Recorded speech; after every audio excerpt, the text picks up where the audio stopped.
Since its premiere in 2016, Miami City Ballet's reimagining of Balanchine's A Midsummer Night's Dream has been beloved by audiences and acclaimed by critics.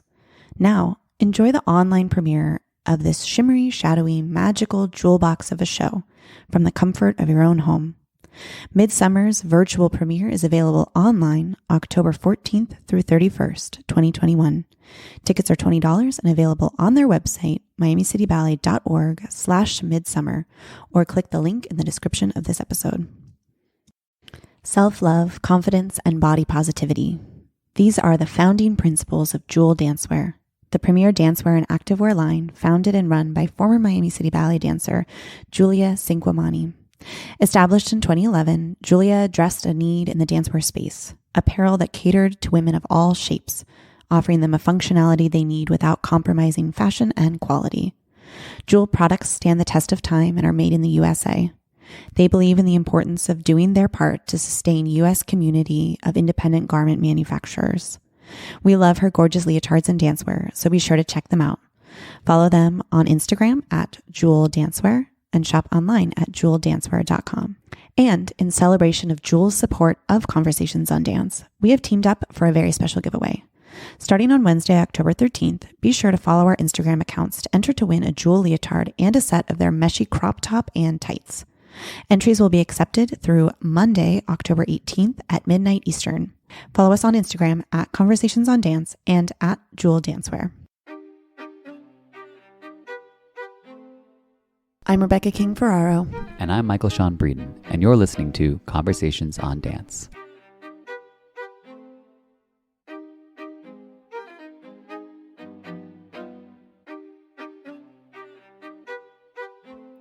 Today on Conversations on Dance, we are joined by friend of the pod and New York City Ballet soloist, Georgina Pazcoguin. This summer, Georgina's new book, Swan Dive, was released, so we caught up with her between rehearsals and performances for a little chat. While she sat outside of the David H. Koch Theater, she told us about the inspiration behind the book, her writing process, what she hopes readers take away from Swan Dive, and what her return to the stage this past month has felt like.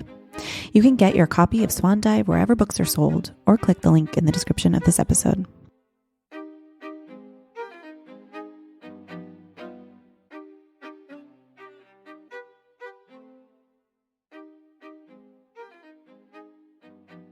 Hi, Gina. Thank you so much for coming back on to Conversations on Dance. We've, of course, had you on in the past. And this episode, we're really excited to talk to you about your book. So it's been out for a little while now. What's the promotional ride been like so far? Well, first of all, hi everyone. Hi guys. I'm so happy to be back. So the book came out in the US the last week of July, and I feel like people are just getting a chance to kind of sit down and read the book. I feel like it was a huge adjustment of expectations for myself because, as performers, we're always like opening night's like a big thing, and we judge a lot of things off of like that one specific moment. Books aren't like that. And this is slowly becoming a slow burn and more as time goes by and I'm sure we'll get into it, like as people get over their initial bristle about their expectations of what the books might be. They're reading it and realizing like, oh yeah, it's funny because it's Gina and it's funny and it's truthful, but it's also funny. I feel like there's been a big push, and now I'm like extremely focused on the physical part of my job, which is dancing. We just made my return to the stage last night. Can we hear about that? I know that we're going to get into the book, but I want to hear because like Michael and I were just saying before you popped on that it's been so cool to watch all the social media surrounding it. Like, how does it feel after 18 months to be back on stage? I mean, it feels wonderful. There's no fiber of my being that felt off about last night. Mm-hmm. I didn't have, a spiritual moment though. Mm-hmm. I mean, but all this being said, like I came back to one of the hardest pieces of repertory. Red Girl of Russian Seasons is a bonanza of dancing, and she's also a whole mood. So I don't know if I was like trying to be in her character, that I like masked my own feelings about being on stage. But I will say this, I felt like I was back home. Yeah. And it felt normal. Like I had like the flutters of like a normal, like I had the adrenaline. Right. I know the adrenaline was there. And then the second I actually stepped out on stage to start the solo, I was like, oh, this is no different. I'm born for this. This is what it's everything kind of settled in. And I was like, I'm made to do this. Yeah. And it was a lovely show. Yeah. And it was, it's special in a different way, you know? And I can't wait to do it again. It was really nice. It's nice to be able to dance and get the claps. You know, that's funny. Let me clarify, not get the clap, but get the audience clap. Yeah.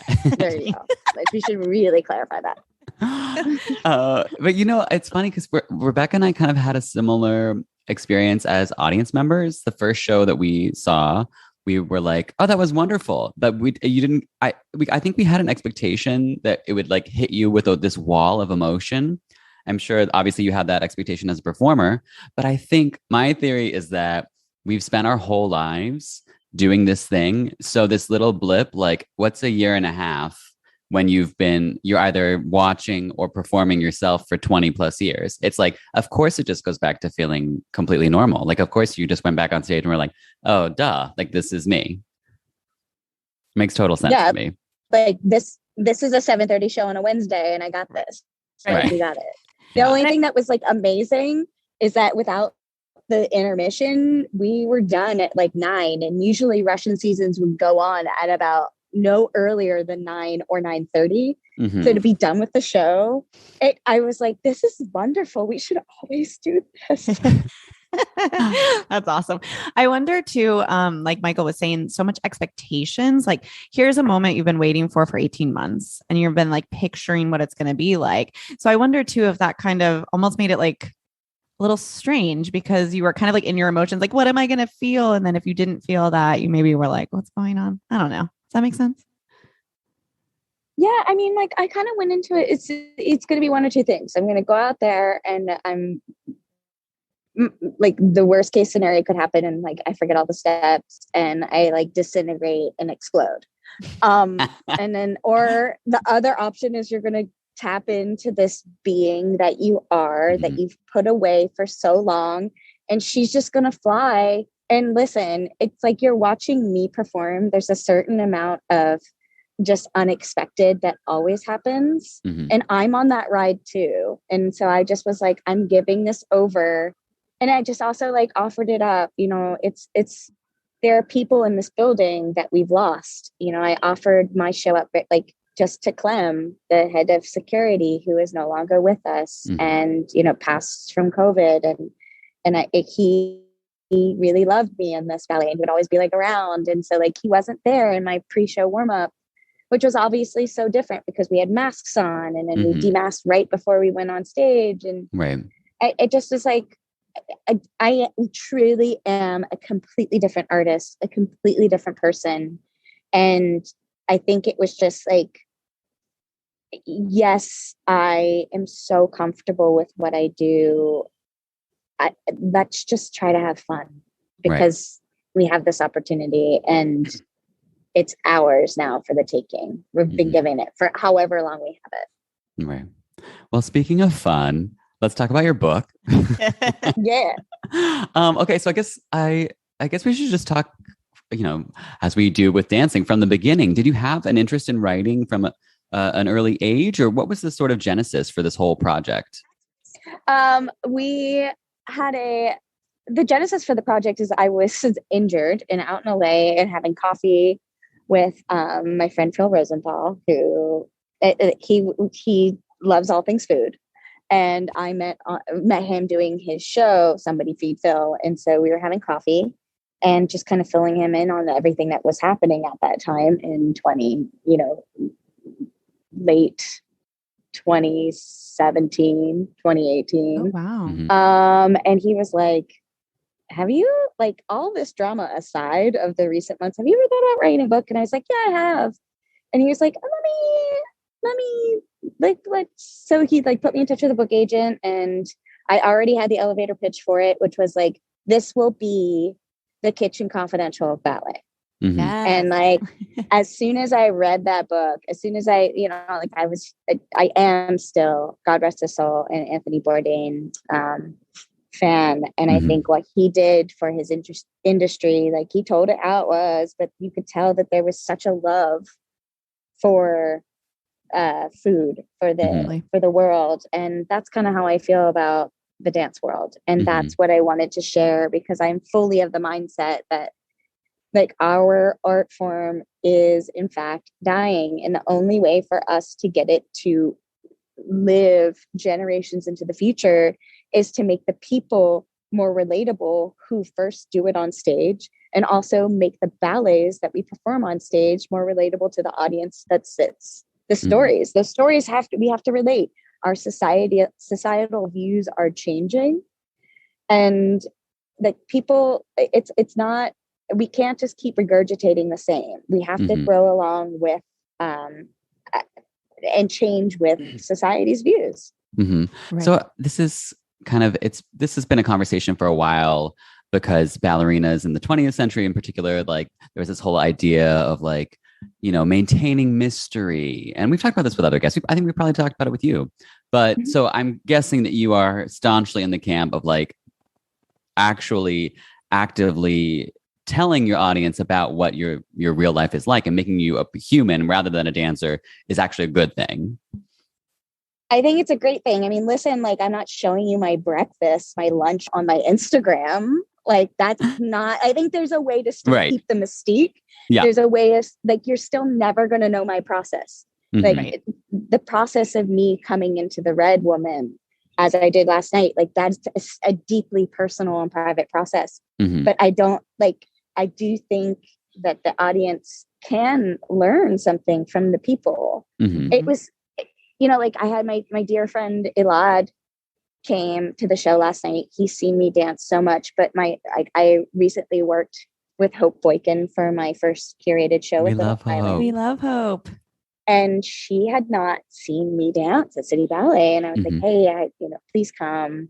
I really, like, you're such a support. Like, I would love to have someone in the audience. And she came and she was like, I'm so happy I got to know you as a person before I saw you embody this particular role. What a fascinating point of view to see how gentle you are in spirit, but how much you embody this other part of yourself, which is so strong. It is so powerful. And she's like, and you're just this itty bitty package. And so, like, that's kind of what I want to share. And that's what I think it's important to share, because, I have no agency as a dancer as to what roles I get to perform. But I do have agency in telling you who I am and sharing my particular narrative and my truth with the world. And so that's why I wrote the book, and why I think why I love ballet, why I continue to do it, and why you should consider coming. And if that gets one person to consider coming to the ballet this season, I'm all for it. So we live in a time, right, where it's so easy to show who we are now in many different mediums, social media, podcasts, whatever, what have you. But I think like, a book is it's a totally different way. It's a complete way to really show a full picture of yourself. So how did you go from this elevator pitch to developing the whole concept behind the book, how you were going to make sure that you told your story a way that was authentic to you? Because boy, if it doesn't feel authentically Gina, and just the way you're speaking, and it's like, you can hear you speaking the book, I mean, what was that process like? Well, it's like, I had collaborators that helped me. I wanted someone who was outside of the ballet world to be like, this makes sense. This is a great story to tell. Also, this does not make any sense. And like, I tried to bridge that gap of, I didn't want the whole book to be like French ballet terms. Right. And, and just also just reliving, I had to relive a lot of great things and all not so great things about this almost 2-decade long career that I've had in this theater.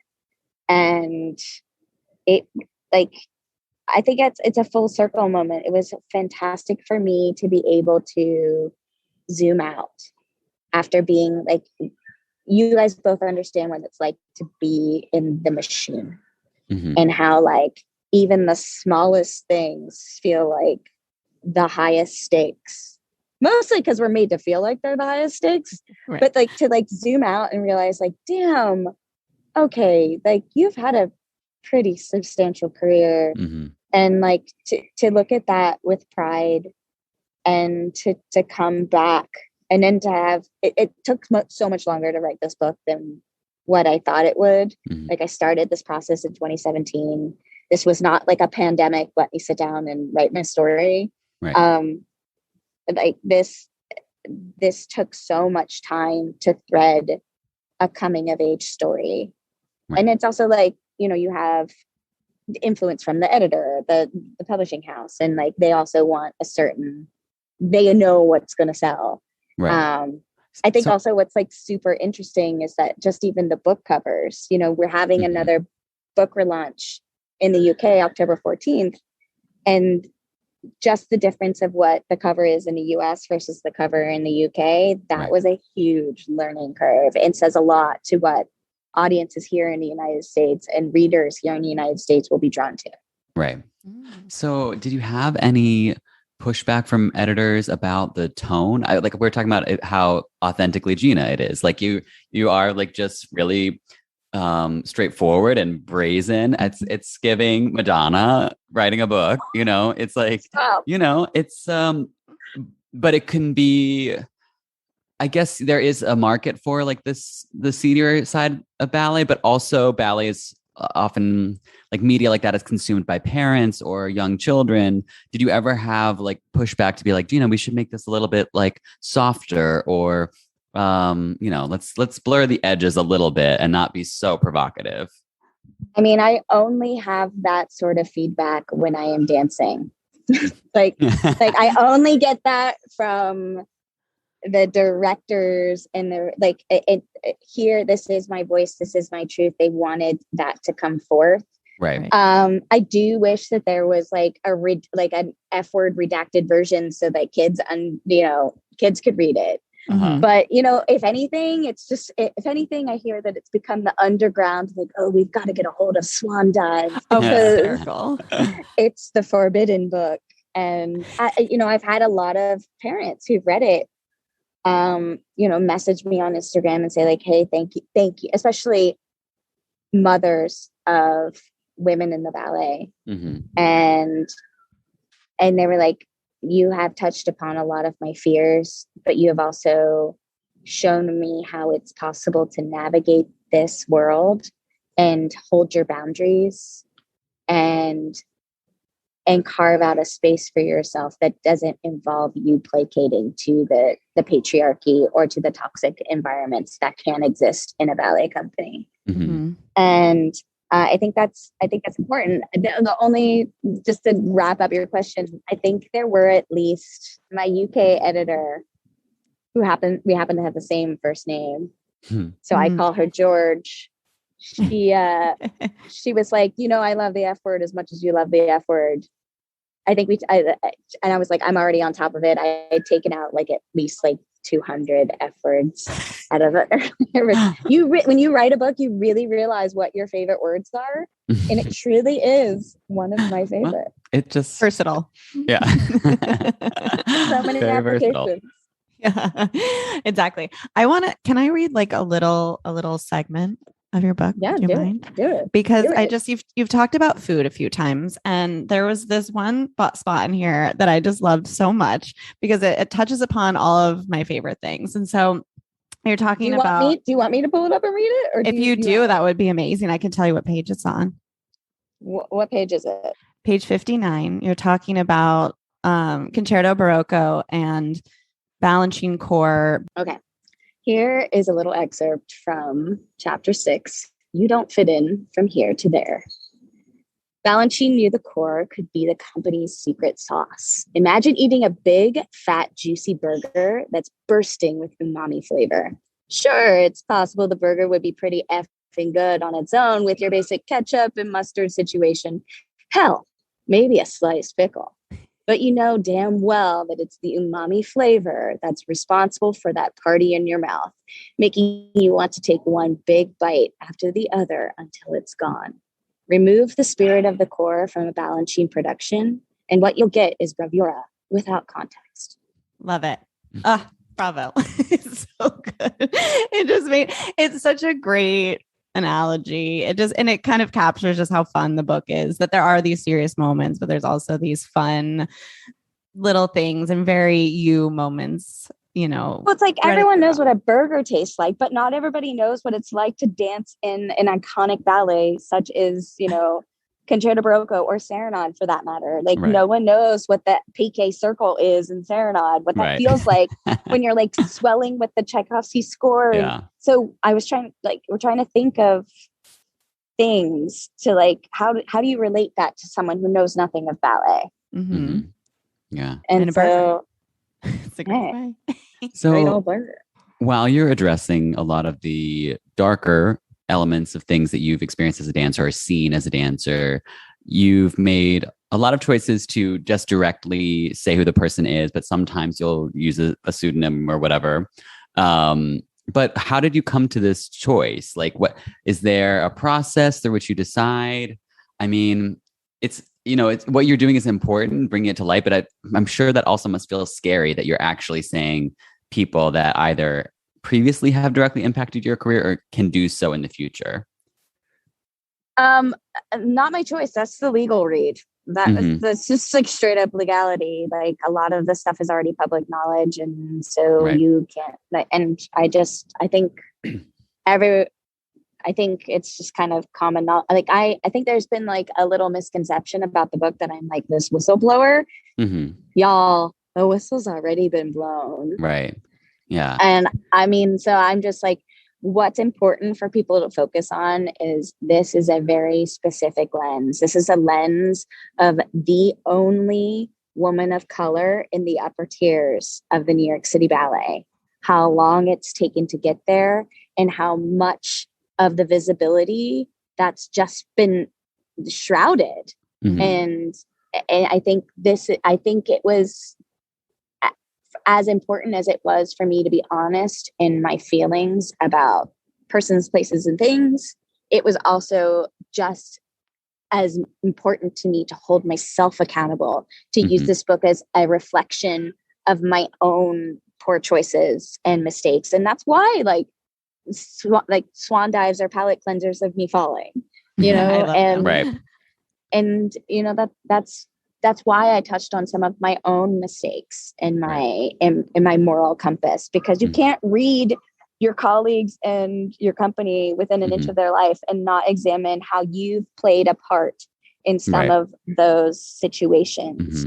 And that's what I'm trying to do. I'm trying to spark the conversation on how do we move forward, because it's not by ignoring the existence of the book. It's not by ignoring the existence of the problem. You have to address the problem head on for change to be created, for people to move forward. I think it's really interesting and not something that's often done in a situation like this, where you will tell a story like really scathingly about an individual's behavior, and then you bring nuance into it by saying that actually this person has done these other positive things for you, or like you had this experience with them, and it brings your own sense of being conflicted into it, and then the reader takes that on. It makes it so much more nuanced than just like person A bad, me good. It's never like that. Nothing like that in life is right. Is so just like it's not one or the other. We are filled with nuance. It's just like what I talk about with Phil, with diversity, with Final Bow for Yellowface. It is all about nuance. Our interpersonal relationships involve nuance, and it's just like we are all gonna, for lack of a better word, fuck up. And you can bleep that out if you need to, guys. But like I do still believe in the power of redemption. Mm-hmm. I still am, call me a freaking romantic, but like, I still feel like humanity has capacity to redeem itself. Mm-hmm. And we have to just hold each other accountable. And like, Right. for as much as there is fact in some of the terrible things that have occurred, there's also fact in some of the great things that have occurred. Mm-hmm. Mm-hmm. Yeah, I And think it's okay to talk about that and be honest about that. right. I think you're making a really solid point too. As companies, some like, not even just New York City ballet or ballet companies, but like corporations are trying to deal with this reckoning on, so many issues like sexism, racism, homophobia, sexual harassment. And I think a lot of them want to just like paint in one broad stroke and be like, and now we've gotten rid of the problem. And then, without actually like tearing its roots out, like getting rid of the person. Like, for instance, you talk about how Peter's behavior influenced other men in the company. Like, those men were punished, but it was the behavior was sort of like embedded into the nature of the company. Just like, even not even just the way that like men, and particularly heterosexual men, will be treated differently than the women in the company. Not saying that all the men in New York City Ballet are harassing women from day to day, but you are just inherently treated differently. Like the workload, like if a man wants to call out, that's going to be a little more okay. It's like men are just inherently treated different. And so it's a part of the fabric of a ballet company. It's not just, oh, this one person's bad and we can get rid of them, and then we can wash our hands clean. Well, what I'm posing is like, yes, the book takes place in a ballet environment because that's my gift. That's what I do. But like, let's not give this particular person that much credit. Right. He didn't establish the patriarchy. And what we're talking about here in the macro sense is the overall patriarchy. And then also how that has infused itself in a very particular way into our world that has been around for 400 years. Right. And like, so there are big themes in the book. And I think, coming back to your question before, like, there was a version of this book where I didn't dive into anything, and it was boring and it was bad. And I really had to like get a hold of myself and be like, yes, this is going to be so hard to put yourself out there. And also, once it's out there, it's forever out there. Like, forever. And I just felt that like, no, this book in a lot of ways speaks to a lot of issues that are much bigger than just my experience. And I think it's more important for people, like, even if you like ballet, don't like ballet, that are picking it up, they're learning something about what it's like to be mixed in a ballet company, a multicultural person, what it's like to be a woman. It's a woman's story in this world in which we are still talking about the effects of the patriarchy.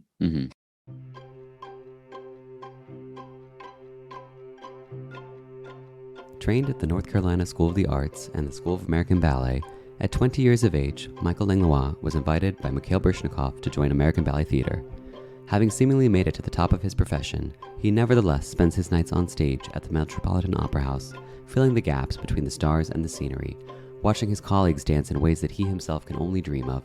B+, his memoir of a 16-year career, is an unflinching view of the joys and hardships in a career in dance, as well as a behind-the-scenes look at one of the most prestigious dance companies in the world during the height of the ballet boom in this country. Get your copy of B+ now, wherever books are sold, including Amazon, Barnes & Noble, Books & Books, or you can click the link in this description of this episode. We want to tell you about a product that I am currently obsessed with, the Olive & June manicure systems. I've heard about their products before and how they were bringing salon quality manicures right to your home.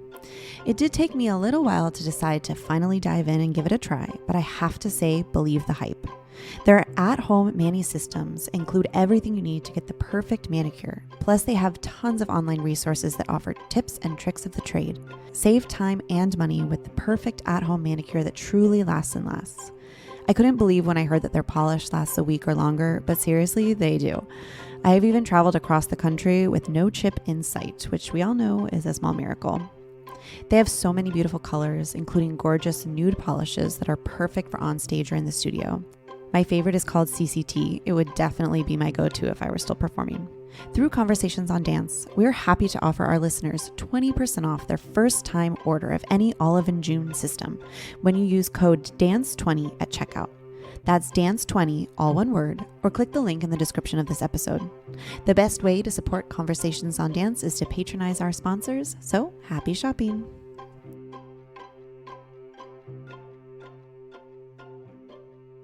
And I think so. Some of the things you've touched on, a lot of the topics that you bring up in the book, and another one that I found particularly interesting was also the concept of fat tox, which is, or just in general, the way bodies look in ballet, and how that's also a fabric of a ballet company.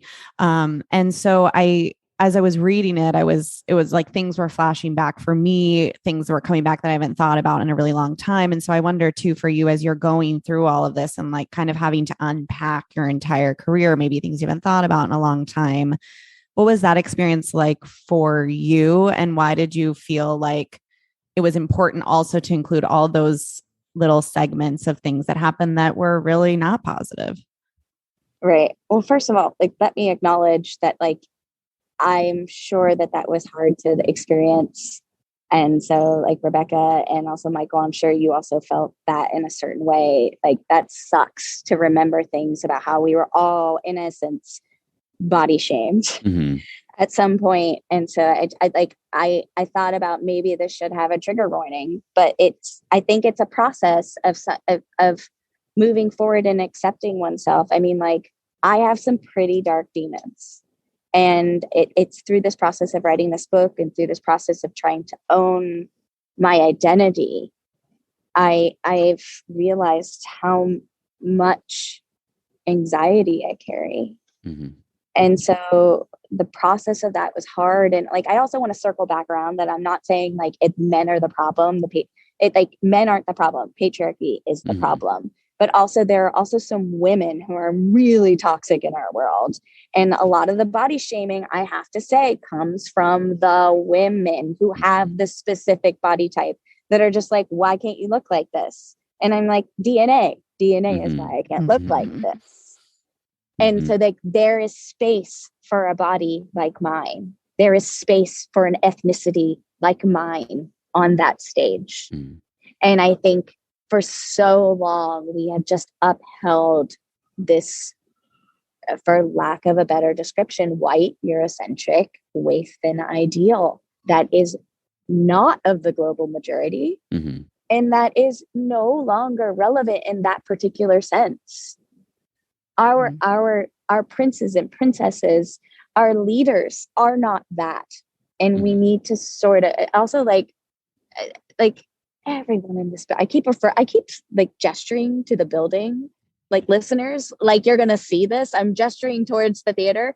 Every single person in there, I've seen it over the past 7 weeks being back. Every single person that dances with New York City Ballet is a phenomenal dancer, and everyone should be given the same equal opportunity to rise and to shine.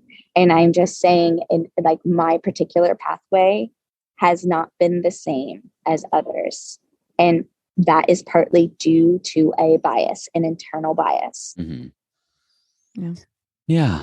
I mean, why do you think, this is something I was thinking, and I mean, it could be just that you are inherently different. Your background is different from every single person in New York City Ballet. So it makes you more keenly aware. But I feel like also certain women who were body shamed, why do you think people choose to pass on the trauma instead of we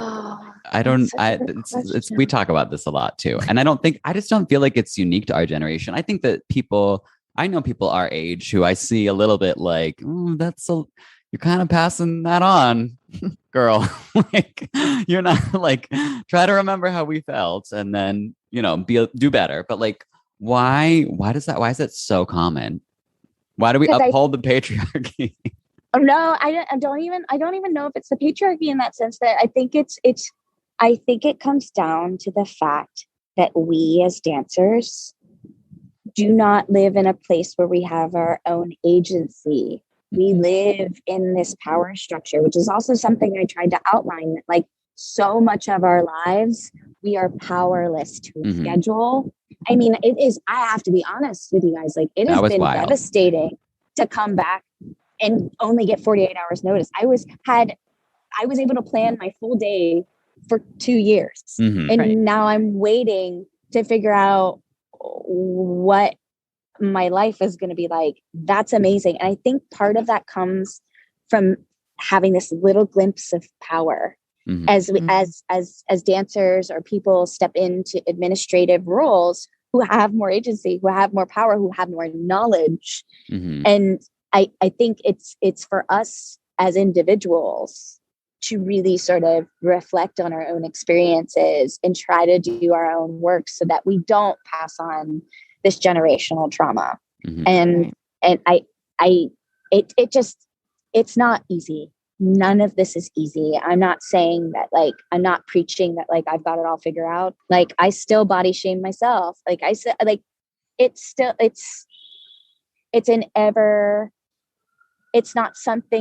a box you can check off. Coming back to like corporations and companies, you don't just hire the diversity consultant and call it a day. Right. It's an ever going evolution into understanding the sacrifice that it takes. And yes, we do have to be in prime shape. Like, I have to be in my best shape. Line is essential to our art form. And also, like, we're dancers.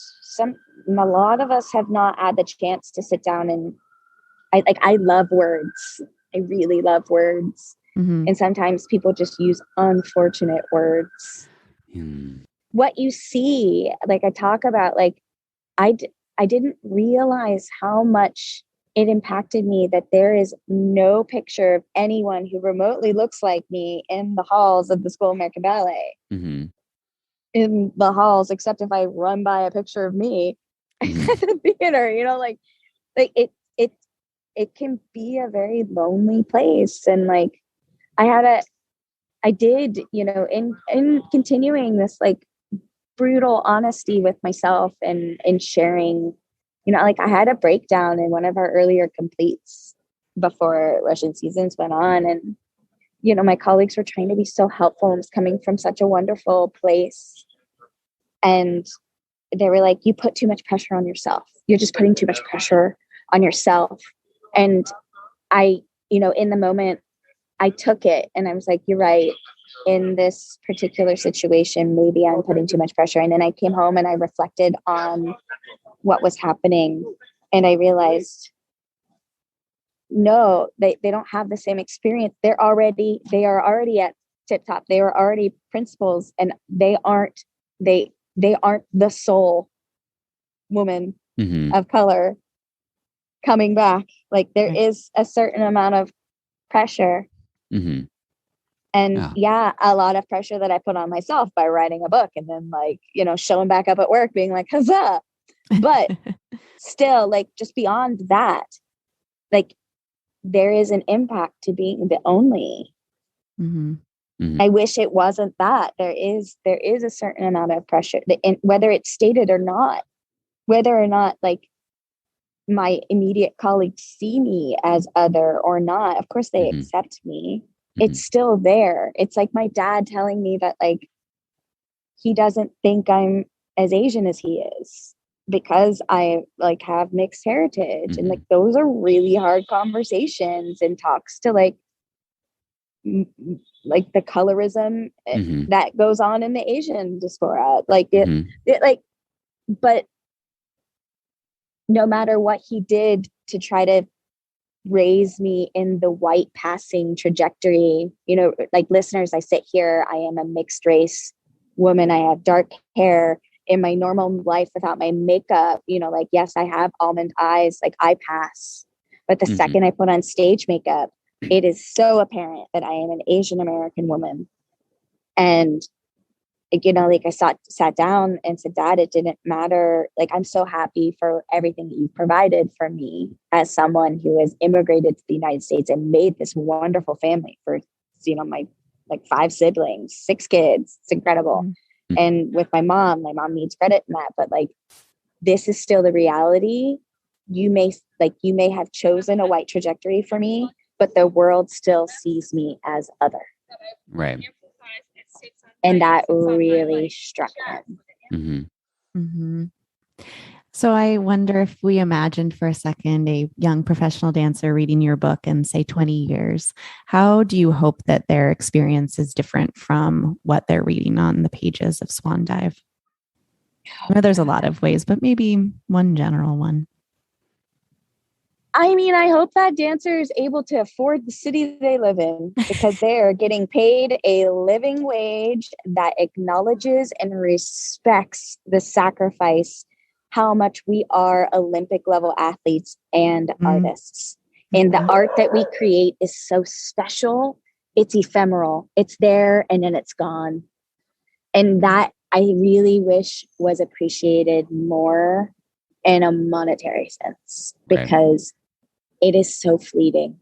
Mm-hmm. It is so fleeting. I hope that we have some new full lengths that tell some more nuanced stories. I'm so, like, to be honest, like, I don't want to see a I don't want to see a story about a 15-year-old girl that was getting married and then like fell asleep just in time to be kissed and then get married without it. Like, she is talking about not having any agency. Mm-hmm. I'm tired of those stories.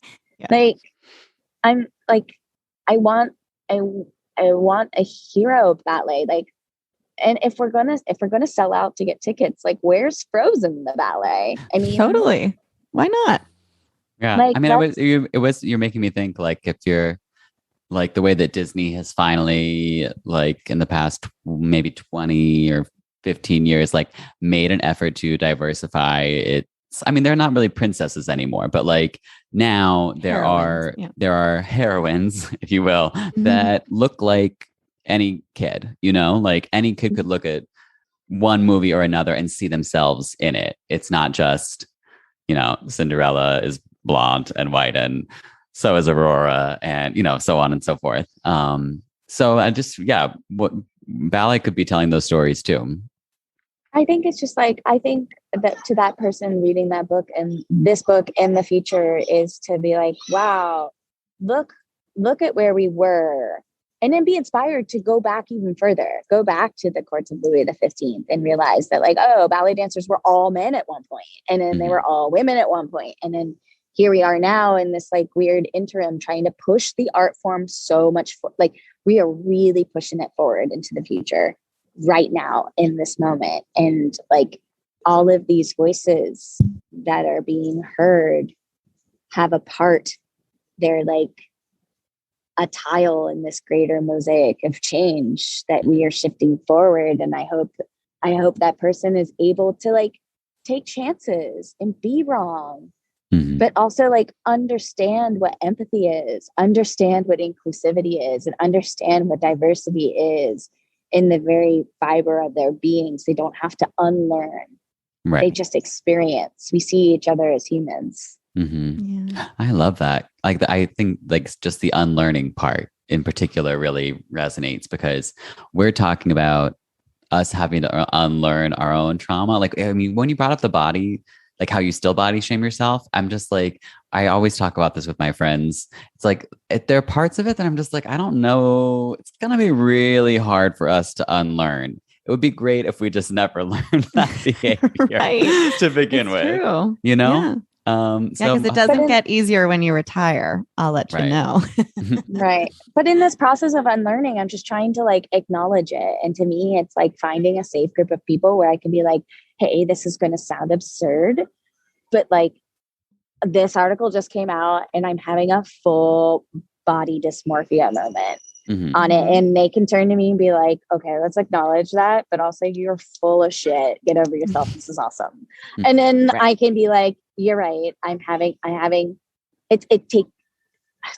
It's the body keeps the score, right? It's like it's in our being. I try to acknowledge where I'm feeling it from. And I think there's a way to utilize that energy. I like to flip it into making someone feel great about their body, feel great about their artistry, like send some positive energy out there for the negative energy that I feel about myself, or if I'm feeling about, a situation. Yeah. I like that you say that about like being with someone that can like acknowledge that moment, like, okay, I understand what you're going through with body dysmorphia, that sort of thing, and kind of acknowledge it and find that strength in it. And I think maybe with this book, you have given that to so many people too, because reading it, I mean, Michael and I we were texting about like, there's so many things that people can relate to in these moments, especially as someone who's a dancer, you can really relate to these moments. And so I think that you're also being that friend for so many people as they're reading. So, and we know it's, it can't be easy to put yourself out there like that, to tell the real story, but it means something to people as they read it, to see like, oh, this happened to other people too. It's not just me. And that I think is comforting. Oh, wow. That means so, so much for you to say that. I mean, like, I hope more people who have been reticent or like a little like scared to pick up the book, just do it. At least listen to, like, get the audiobook. Then you have like me yakking in your ear for like 8 hours. It like can be less painful. It just like, it's not so scary. And they like, I mean, you'll laugh about like me trying to understand what it's like to dance naked on stage. I think that's one of my favorite stories to talk about, is just like the fact that, oh my God, I danced naked on the Joyce Theater stage. That's hilarious. But That's pretty wild. But, check. and that's a paw that Jane Fonda wanted to do at one point. Like, I'm like, all right, I'll put that feather in my cap and I'll own that. I'm not going to do it right now. That's for sure. Yeah. Well, I think too, and even like you said before, you were considering like, oh, should there be a trigger warning for the conversation, the fat talk? Actually, I felt like it was good to read it. It was good to see like, okay, this has happened to other people at a different level than me, and then it was also good to see it through a lens of like, oh, it's been a long time now, and you can move past it in some way. So I think it, like, even though there are things that it'll bring things up for you, it's so enjoyable and still fun. And like you said, it's juxtaposed with like something crazy happens but something good happens, so I think it strikes that balance. We have just such a rare job. Like, we get to do what we do and the audience claps, and we get to like work out every day. And like, it's really phenomenal. And I really am filled with, I think it's kind of like, I think I'm feeling the residual of the experience from last night, but like how grateful I am to my own body for not only getting me through a pandemic, but like rehealing itself from this major injury. And then like coming back to the exact steps that literally broke my body. Right. And then my body being like, I got you. I got you. And just like that, how lucky to be able to still dance. And it just comes back to, I want more people to be able to have this experience of dancing if they want it. Like, it's still a lot of sacrifice. It's never going to be easy. It's never going to be a walk in the park, and you're still going to have to work your ass off to be this. I'm not saying it should be easy in that sense. None of it, like, we are too much of perfectionists just in our own right to ever allow that to happen. But like, I think I'm just filled with like, this won't last forever, and I still have it now. And like, what do I want to do moving forward? What kind of legacy do I want to leave? Not only through my activism, but like just as an artist. Right. And I want to tell more stories. I want to I want to, this isn't the end. I think this is only the beginning. So maybe for our last question, I would like to know, I'm sure our listeners would love to know as well, do you have any other plans to continue writing? Are there other, like when we were talking about stories to tell, do you mean that on stage or do you mean that literal stories? Like what ways do you see yourself continuing to create? I mean, I do think there could be a book too. Mm-hmm. Not to like, I'm still trying to get book one out. But I do think there'll be much more writing, and I think there's exciting things. In terms of like, I see myself, I'm not a choreographer, but I see myself being able to like, I like dramaturg for the ballet, like write stories for the ballet, and then to be like, okay, so then be part of that creative process of it. I don't want to make the steps. Right. Maybe I don't. And I reserve the right to change that attitude in the future. But like, that's not my gift. Like, know your strengths. Yeah. And I think just in the practice of writing, whether it gets published or not, helps me redefine where I want to go as a performing artist. Like I said, words matter. And so if you say the words in your head, if you write them down, if you write your intentions down, they somehow fill your body. And then like, it's like I'm in full blown prep for Sweet Gwen Sweet, which is happening at City Center. And that's wildly like mind blowing to me that like, there's no way to be Gwen Verdon. No one can be Gwen Verdon. Gwen Verdon is like, and then I'm like, Gina, you are a fool. But at the same time, I'm like, well, duh, no one can be Gwen Verdon, but like also no one can be me. And I'm going to infuse this with me. Right. And so like in the process of using this tool that I have, this new writing tool, like I'm using the same processes to help infuse my artistic journey with that particular narrative. And I'm just an ever curious person. I'm not going to give it all away. There's definitely stuff coming down the pipe. Ooh. Right. Well, we'll have to have you back on the pod when something new happens. Keep us posted. Anytime. We'll always have Gina back. Yeah. Well, we have to let you go and get back into that beautiful building, back on that stage. And thank you so much for chatting with us. It's always a pleasure. And thanks for sharing your book with us. We really loved it. Thanks, Yay. Gina. Thanks, guys.